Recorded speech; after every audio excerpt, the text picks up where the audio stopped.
네, 박사님. 오늘 주제는 전두전야의 기능인데요. 이 전두전야는 대뇌피질의 일부 아닙니까? 네, 그렇습니다. 우리가 이 대뇌피질은 크게 네 부위로 구분이 되고 있습니다. 제일 앞에 있는 전두엽, 바로 우리 정상에 있는 척두엽, 또 두정엽, 후두엽으로 이렇게 구분되는데, 특히 전두전야는 이 전두엽 중에서 제일 앞쪽에 있는 바로 우리 이마 뒤에 있는 이 분야를 이야기하는데, 왜 여기가 그렇게 중요하나? 여기는 소위 인간 최고의 사령부라 그러듯이 정말 인간이 인간으로서는 판단을 내리고 행동을 지시하는 가장 중요한 인간 최고의 사령부가 바로 이마 뒤에 이렇게 있습니다.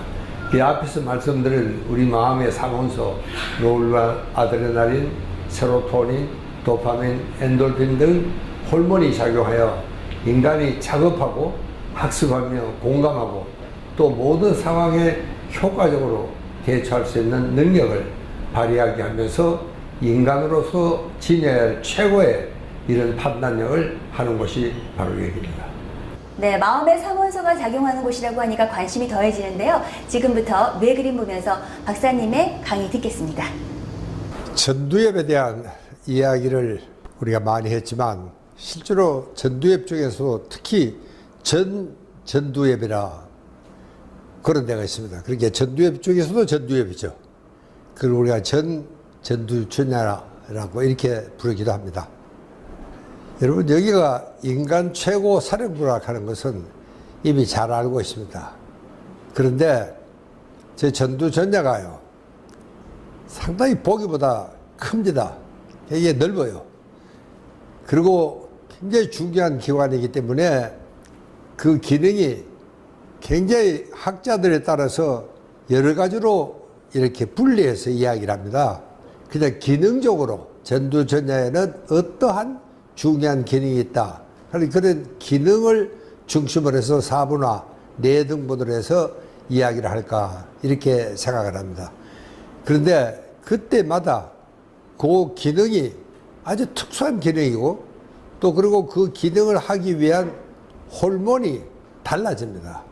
근데 그것은 제가 이 해부학적인 위치보다는 오히려 기능적인 이런 차이에 대해서 중심적으로 제가 설명을 드리려고 합니다. 우선요, 작업뇌라 하는 것이 있습니다. 이거는 워킹 메모리.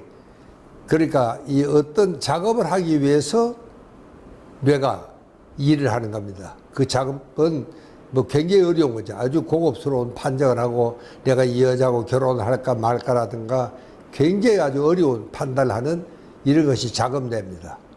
그러니까 이 작업뇌는 활동을 하는데 제일 중요한 게 노르아드레날린이라는 물질이 여기에 작용을 합니다.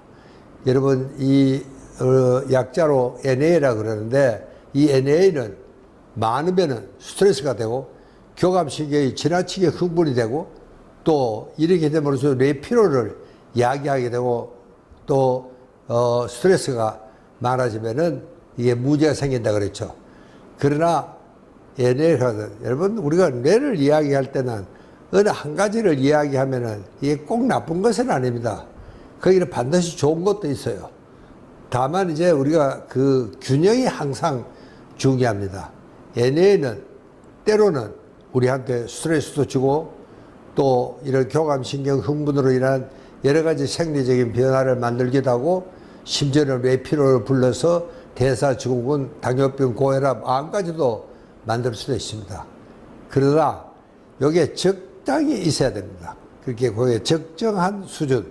그래서 뇌에는 항상 밸런스가 중요합니다. 근데 그 밸런스를 유지하는 것이 세로토닌이라고 그랬죠. 가령 내가 수학 문제를 풀기 위해서 어떤 공식이 필요하다. 그럴 때 이제 이 척두엽에서 공식을 내보내줍니다.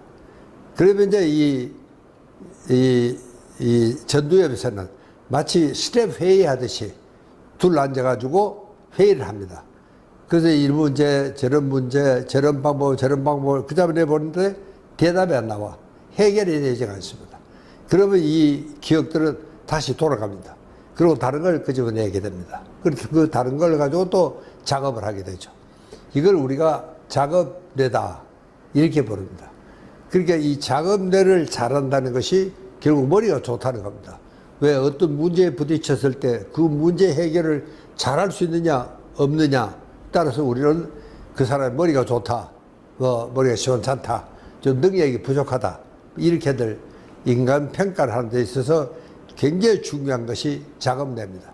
이 작업뇌가 발달하면 잘할수록 공부를 잘하고 아이들이 확실히 이런 문제에 부딪혔을 때 그 문제 해결을 잘하게 하는 이런 굉장히 중요한 우리 전두엽에서 특히 작업뇌의 위치가 굉장히 중요하다. 그 이야기를 말씀을 드려야 되겠습니다. 그 다음에 이제 이 두 번째는 학습뇌라는 것이 있습니다. 이것은요, 내가 공부를 하기 위해서 작업뇌하고는 조금 다릅니다만은 이 학습뇌는 도파민이라는 물질이 여기에 작용을 합니다. 요거는 뭐냐면은 내가 공부를 열심히 했습니다. 그러니까 요걸 열심히 하니까 성적이 올라갔습니다. 이게 엄마한테서 칭찬 들었고 선생님한테도 칭찬을 들었습니다. 아, 그러니까 내가 좀 더 해야지. 그래서 이 학습뇌를, 도파민을 의욕뇌라고 부르기도 합니다. 이게 의욕을, 더 공부하게 하는 의욕을 불러일으키는 겁니다. 그래서 여러분, 우리가 공부에 재미를 들인다는 것은 바로 이런 상태를 말합니다. 도파민은요, 극단의 이기주의로 사람을 빠뜨리게 합니다. 왜? 지 혼자 공부를 잘하고, 지 혼자 상을 타고, 그렇게 이기주의죠. 어떤 의미에서는요. 그러니까 이제 뭐든지 더 많이, 더 좋은 것, 더 새 것, 더 신나는 것, 더 큰 것, 이런 걸 요구하는 거를 우리가 더 심리라 그럽니다. 이걸 우리가 영어로는 모아 사이칼라지라고 그러기도 하고, 또 뇌과학에서는 도파민 사이칼라지라고 합니다.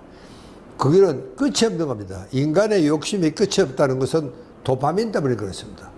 이게 사실은 우리도 이만큼 살기만 하면 됐는데, 뭐 이 정도면 됐다 생각하는 사람들은 도파민에 잘 절제가 되고 컨트롤이 잘 된 세로토닌에 의해서 컨트롤이 잘 된 상태입니다. 이게 물론 엔돌핀만큼 강한 중독성은 없지만 도파민도 역시 중독성이 있습니다. 이게 처음에는 좋지만 그 정도다가도 만족 안 합니다. 더 큰 것, 더 좋은 것, 더 신나는 것, 이렇게 욕을 자꾸 하라니까 인간의 욕심은 끝이 없고, 이게 어떤 의미에서는 근대 문명의 위기를 초래하는 굉장히 위험한 이런 물질일 수도 있습니다. 그렇게 이 전두엽은 꼭 인간에게 좋은 것만 아닙니다. 오히려 전두엽이 욕심을 더 내면은 더 낼수록 불만은 더 커지고 이게 문제가 될 수도 있습니다. 그러니까 이 도파민도 역시 이 양날의 칼입니다. 적당히 있어야지. 이게 끝도 없이 너무 많아지면은 인간의 지극히 불행해집니다. 여러분, 내가 갖고 있는 것을 만족하면은 뭐 그것을 행복하죠. 거기에 이제 자기가 갖고 있지 않고 없는 거를 더 자꾸 요구를 하게 되면은 불행해질 수밖에 없습니다. 그렇게 인간은 행불행은 어떤 의미에서는 자기 선택입니다. 이게 도파민을 얼마나 조절을 잘할 수 있느냐. 이 도파민이 끝도 없이 가면 안 됩니다. 또 없어도 안 돼요, 전혀. 그럼 공부할 의욕도 안 생기고 발전도 없죠. 이렇게 거기에 적당히 있어야 됩니다. 이렇게 여러분, 우리가 뇌과학을 공부할 때는 항상 적당히 하는 말을 잊어버리면 안 됩니다. 그래야지 균형이 잡히는 겁니다. 이게 너무 많아도 안 되고 너무 적어도 안 되고 모든 물질이 마찬가지입니다. 이게 균형이 잘 잡히고 적당히 조절이 돼야 된다. 그런 이야기입니다. 자, 그 다음에 이 공감대입니다. 이 공감대가 발전이 안 되는 사람들이 있습니다. 이게 대개 혼자 아이들은요, 혼자 크면은 다른 사람의 마음을 읽을 생각을 안 합니다. 전부 자기 거죠. 뭐 유치원에서도 이 혼자 큰 아이들은 표가 납니다. 선생님도 내 거야. 다른 애들 손도 대면 안 돼. 이제 이런 아이들은 공감대가 형성이 안 됩니다. 그러니까 저 사람이 내가 다른 그만 물건을 장난감을 뺏어왔습니다. 걔가 막 울어요. 그러면 정말 아이고 제가 얼마나 마음이 아프겠나. 그리고 이게 공감내죠. 그럼 이제 저 뺏었던 물건도 돌려주기도 하고 전부 다 뺏지를 않게 되죠. 그러니까 이 공감내라는 것은 이 대인관계에서 굉장히 중요한 역할을 합니다. 내가 이거를 가져오면은 제가 좋아할까 안 좋아할까 이걸 생각을 하는 겁니다. 여러분 가령 우리가 테이블 위에 아주 맛 좋은 케이크가 놓여 있습니다. 그때 흘러 집어먹는 아이들이 또 있느냐 하면은 소리 가다가 엄마를 한번 봐. 왜? 이게 내 거 같지가 않아. 이게 나를 위해서 엄마가 놔둔 게 아니고 동생을 위해서 혹은 아빠를 위해서 놔둔 것인지도 모르겠다. 그럴 때 일단 엄마 눈치를 한번 보게 되지 않습니까?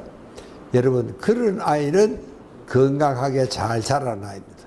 아까 우리가 이야기했던 그 감정 회로가 잘 발달이 되어 있는 그런 아이라고 우리는 그렇게 생각을 합니다. 문제는 상대의 기분을 전혀 이해도 못하고 지멋대로 자기 생각대로만 하게 되면은 이 문제가 생기는데, 요즘 아이들은 혼자 아이이기 때문에 다른 사람의 눈치를 봐야 할 이유가 없습니다. 그냥 이게 모두면 집가입니까? 여기가 정말 문제입니다. 그래서 요즘은 정말 이 공감대가 전혀 형성이 안 되면 인간관계가 되지가 않습니다. 이게 제일 중요한 이런 문제입니다. 이것은 여러분들을 우리가 지금까지 공부했던 세로토닌이 부족하면 공감대가 형성이 되지 않습니다. 여러분, 언젠가 우리는 정말 참 이 노숙자에게 자기 마우라를 풀어서 그 노숙자 그 목에 걸어준 참 아름다운 어느 한 여성의 이야기를 감동 깊게 지켜본 적이 있습니다. 바로 이런 것들이 이 공감대라는 것입니다. 그렇게 이 자기 감정 조절이 전혀 안 되고 남이 뭐라 하든 말든 이 분위기를 못 읽는 사람입니다. 소위 눈치가 없는 사람이죠. 어떤 친구들은 참 되게 굉장히 큰 걱정이 있는데 이 친구 들어와서 엉뚱한 이야기를, 아주 신나는 이야기를, 다음에 파티에 가자 하는 이야기를 만약에 하고 있다. 정말 공감대가 없는 아이입니다. 이런 아이들은 뭐 자칫하면 왕따를 당할 수가 있습니다. 그런 사람하고 누가 친구를 하고 싶겠습니까? 이런 것들이 이 참 공감대입니다. 이게 공감대는 참 굉장히 중요한 인간적인 능력입니다. 이 공감대가 없으면은 인간관계가 되지 않고, 정말 이 공감대야말로 인간관계를 만들어주는 윤활유 역할을 하는 세로토닌은 그래서 굉장히 중요한 겁니다. 그러니까 이 공감력은 아무리 넘쳐도 이것은 나쁘지가 않습니다. 이게 세로토닌은 넘치는 법도 없지만 세로토닌이 넘친다고 나쁘지가 않다. 그런 이야기가 되겠습니다. 자, 그 다음에 이게 스위칭 뇌입니다. 이것은요, 우리가 음악을 듣다가 싫으면은, 가령 재즈를 듣다가 싫으면은, 좀 조용한 음악을 듣고 싶다. 이제 그럴 때는 이 모드를 바꾸는 겁니다. 이게 그냥 레코드만 바꾸는 게 아니고 내 머릿속에 있는 모드도 바꿔요. 이게 조용한 음악을 듣는 뇌로부터 오히려 약간 시끄러운 재즈를 듣고 싶다든가, 혹은 그 반대라든가, 이제 이렇게 쉽지로 이 스위칭을 합니다. 이 스위칭을 탁 틀면은, 그 찬물이 나오고 더운 물이 나오듯이 이렇게 스위칭이 잘 되는, 이제 그런 아이들은 굉장히 유연성이 있고 융통성이 있습니다. 우리 한국 사람들은요, 이 스위칭 뇌가 굉장히 발달이 되어 있다고 합니다. 왜냐하면 우리는 정말 항상 전국이 불안했습니다. 시국도 불안했고, 전쟁이 일어났고, 우리가 정말 961번의 외침을 받았다 그러지 않습니까? 어떤 의미에서 우리는 항상 뭐라 그럴까, 피난 심리입니다. 이게 항상 피난을 가야 되는. 그래서 정말 어떤 문제가 딱 닥쳤을 때는 굉장히 빨리 그 문제의 본질을 파악을 하고 어디로 가면 좋겠다, 어떻게 했으면 좋겠다 하는 결론을 제일 빨리 내는 사람들이 한국 사람이라고 합니다. 그리고 어떤 문제가 생겼을 때는 제일 빨리 그 문제의 본질을 파악하고 문제 해결을 하는, 여러분, 이런 것들이 우리 국민들에게는 잘 발달이 되어 있습니다. 뭐 이게 좀 어떻게 보면은 역사적으로는 이게 어떤 점에서는 슬픈 역사를 갖고 있는 민족이 이룰 수도 있겠습니다.